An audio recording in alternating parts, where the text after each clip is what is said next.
My next guest learned a powerful lesson in a very personal way, and that is not all children have the same types of skills to manage life's challenges.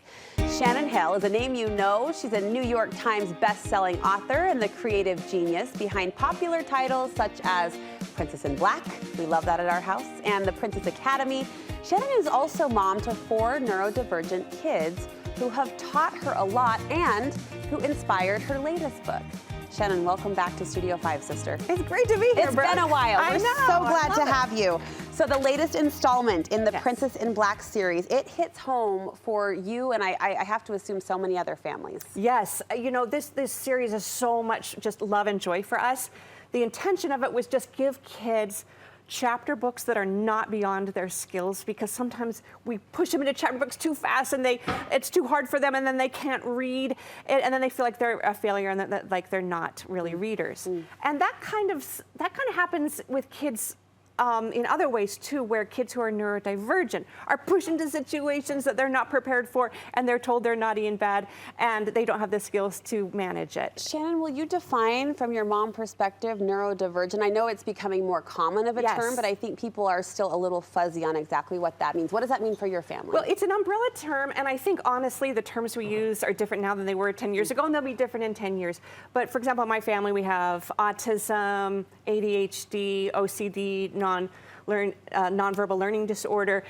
There's lots of ways where your brain just works differently. And to give you an example of some of the challenges of neurodivergent kids, it's common that they have sensory processing disorder, which means that their sensory is just dialed up to 11.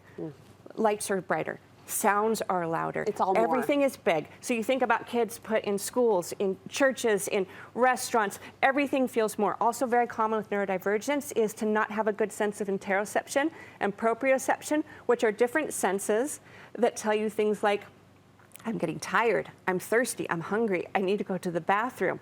And they can't, there's a disconnect with their body and brain. So all they know is everything feels like a lot, I don't know what I need, and what's the response? I'm gonna freak out. Yeah, I so admire how, and this is what good mama bears do, you've become educated, you've become an advocate. You also celebrate your kids in their individual ways and how they express themselves. Yes, so Princess in Black started when our 4-year-old, our second child, one day she said, Mama, princesses don't wear black. And I had never noticed before that, like in media, you never see princesses wearing black, and that meant something to her. And my husband and I were talking, we were like, that sounds like a superhero. So something we wanted to do with this, though, is show how varied kids can be. So one day, our little girl, whose real name is Magnolia, we call her Maggie, she's dressing like a pirate. She's dressing like a tiger. She's a fairy princess today. She's a warrior today. And she's expressing all these different parts of herself. All kids, neurodivergent or not, are put on different outfits and play pretend in different ways because they're exploring their personality. And one of the best things we can do as parents is like let them wear what they're gonna wear because they're figuring themselves out.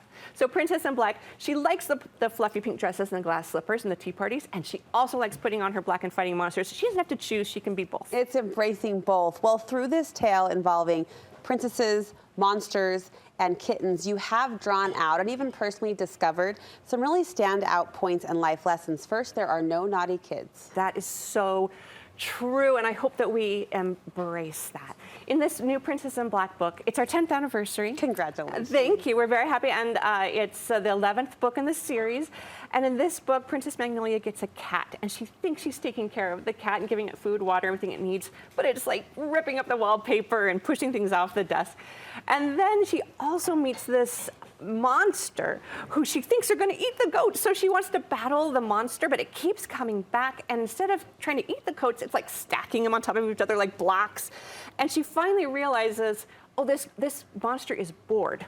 This monster wants to play. And when she gets back to the cat, the same thing. This cat is bored, it's understimulated. It's not a bad cat, it's not a naughty monster, they just want to play. And that is what I hope that we kind of absorb about kids. Growing up with 4 neurodivergent kids, I heard a lot of judgment around them. They're willful, they're naughty, they're not doing what you want them to do, that must mean you're too lenient. But as a mom, I could see they did not have the skills to do it. And when I was in an intensive parenting workshop with one of my kids 10 years ago, a therapist told me something I've never forgot. She said that kids do well when they can. So if they're not doing well, it means they don't have the skills yet. So instead of when we see the behavior of the child, you know, being crazy and big and loud, or grumpy and pouty and bringing it down, that's a sign that something is going on. Rather than punishing the behavior, we ask compassionately, what's behind that? And that word is key, compassion. I know you try to lead out with that compassion, not just as a human, but specifically as a mom. And you put that compassion into your books, into your work, and we're so grateful for you, Shannon Hale. Thank you. Today is launch day for this new book. People can come celebrate with you? Yes, we're going to be at the main library in Salt Lake City, 6 p.m. tonight. Free event. Come on down. Fantastic. ShannonHale.com has all of the information, and we are always grateful for the chance to shake our pom-poms at you, sister. So well done. Thanks for building up our kids and in turn building our skills as parents. Thank you. As well.